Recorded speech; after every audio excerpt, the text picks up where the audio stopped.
rabbit or the bunny pound drum, but appropriately funding public education.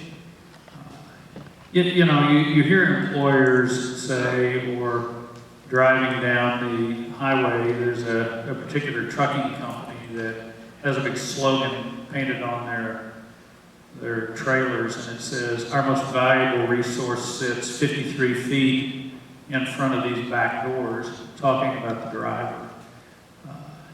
I think we help teachers in Oklahoma feel more secure in their profession by clearly demonstrating in terms of per pupil funding the value we as a society place on them and the contribution that they make on a day-to-day basis.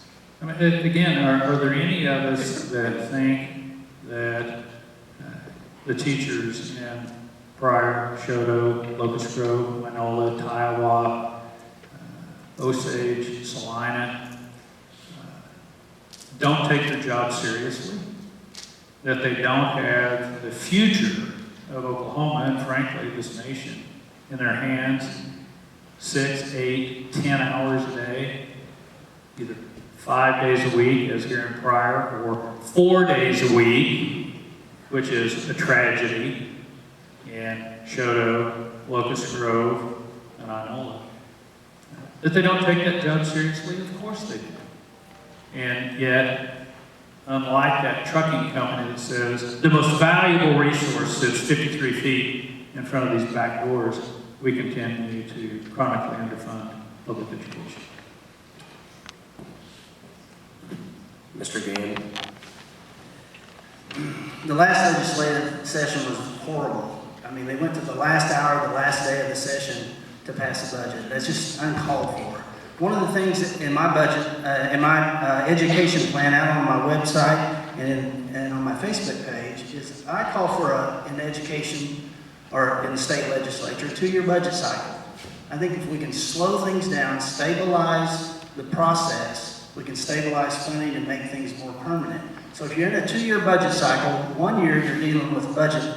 One year you're dealing the whole 4 months of the session with budget. You can slow the things down. You can make the better decisions that you need to. You can prioritize what you need to. And then in the odd years, we can deal with the many policy issue bills that cloud the budget process as it is now. And so I think when you slow the process down, and that builds confidence in the community, the education community, that people are at least taking the time to make the right decisions. And so I would call for a 2-year budget cycle to slow down the process, to make better decisions. Then I think even educate the school board members better in the funding process and have them participate in the budget process of their local schools. One of the things as a school board member, I was able to participate in the estimate of needs that we had on the school board, and I often ask questions about, hey, what's this for, what's that for, because person I wanted to know, and I needed to know as a representative, but I also carried questions from the community of the school board and say, hey, why is it this way? And I think when we're open about it, when we slow the process down, and when we take the time to prioritize, I think that would build a better stability out here in the local communities, because it's just uncalled for to have school districts waiting to see what they're going to be funded for the entire legislative process, and teachers don't know if their contracts are going to be renewed and all that. It's just not right. So I think slow down the process, make better judgment, prioritize, and that would build the confidence back up in the teaching profession, I think, in a way, and at least know that their legislators are taking a good long look at what's going on financially. Mr. Moore, you have 1 minute to expand if you'd like. Here in Oklahoma, we are 28th in population in the United States. We're 50th in per pupil funding for public education. Why is it so outrageous that, let's say, over the next 12 years, we had a vision, we had a goal that by 2028, we're going to be 28th in terms of per pupil funding for public education. Is that outrageous? Is that unreasonable?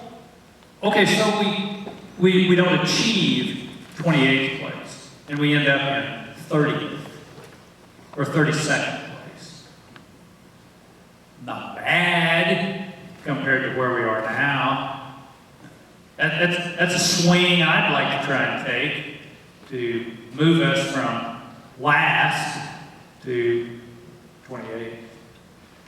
That's a vision, that's a goal that I think is worth pursuing. Mr. Gann, you have 1 minute to expand if you'd like.